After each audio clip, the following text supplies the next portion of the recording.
Alright, this is our first little project we're doing with the scroll saw. Before you can do it, you have to copy down this safety sheet, which is located behind the scroll saws. You're going to get some material, and we're going to be designing and cutting out our name. The material you get, there's the classroom, just back here. I have it sitting behind this saw, right here, okay? You're going to design your name in block letters that you're going to be cutting out. Make sure they're connected along the bottom with a band. The bottoms of each letter connect to that, and that keeps it all together. When you're cutting, follow the safety sheet. Use your eye protection. Make sure this is down on the base. To move this pressure foot, you loosen this little screw with your hand.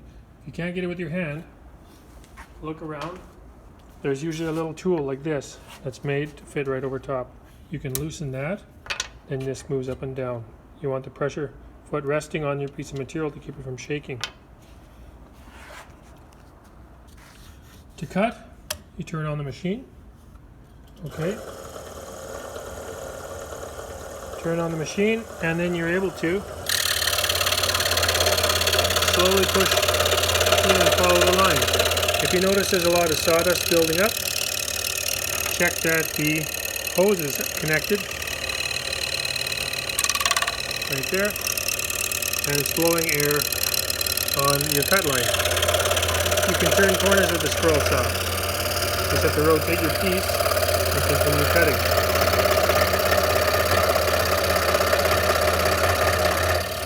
Be gentle, go slow. It does not cut fast. It's a very slow cutting saw. So you must be patient and move very slowly. There is an adjustment back here for speed. That speeds it up or slows it down. Alright? Here's the switch to turn it off. When it comes time, well, I'm going to cut over here.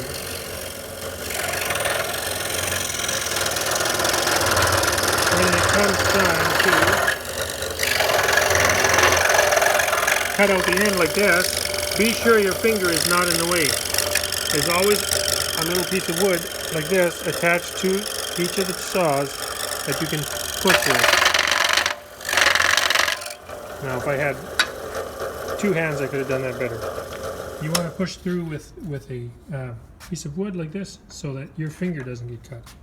Now, you'll notice that one-handed this is tricky. You will have two hands to do this with.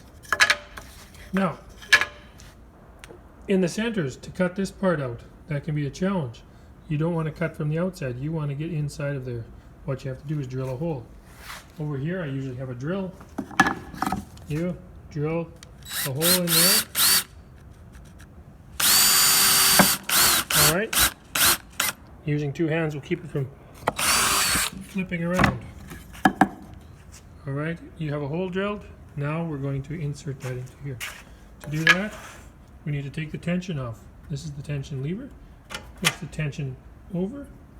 That takes the tension off the blade. Then we can loosen the thumb screw. If you can't get it, you'll need to get the tool. You loosen that. Then this raises up. You just lift the whole thing up with your hand. And then you've got to put this, oh my, this is hard with one hand. You've got to put this over the, down the hole. So you got to find the blade, and it's got to go into that hole that you just drilled. And very difficult with one hand. There we go. You lower that down and connect up the opposite sequence we just did. Make sure the blade is inside of that little, in between the end of the screw. Tighten that up.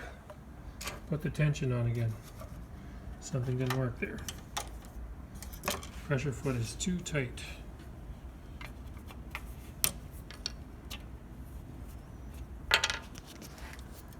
Sure that is in there. Tighten it up. Turn that on. Then you can cut out the center of your blade.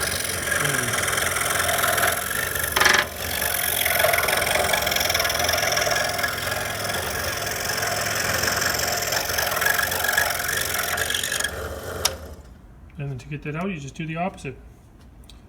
Take the tension off. Loosen the thumb screw. Lift this up, and with your other hand, which is not holding the phone, lift that out, okay? Hopefully that makes sense. Don't rush it. Take your time. Do a good, neat, clean job. Not looking for any rush jobs. You go as neat and careful as you can around all of these letters. And that's one of the first projects. Once you're done that, then you sand the back of it to get rid of the fuzzy bits around all the edges, any chip outs from the wood, from the sawing process. And we're going to be wood burning all around the edge of our names to highlight it. All right.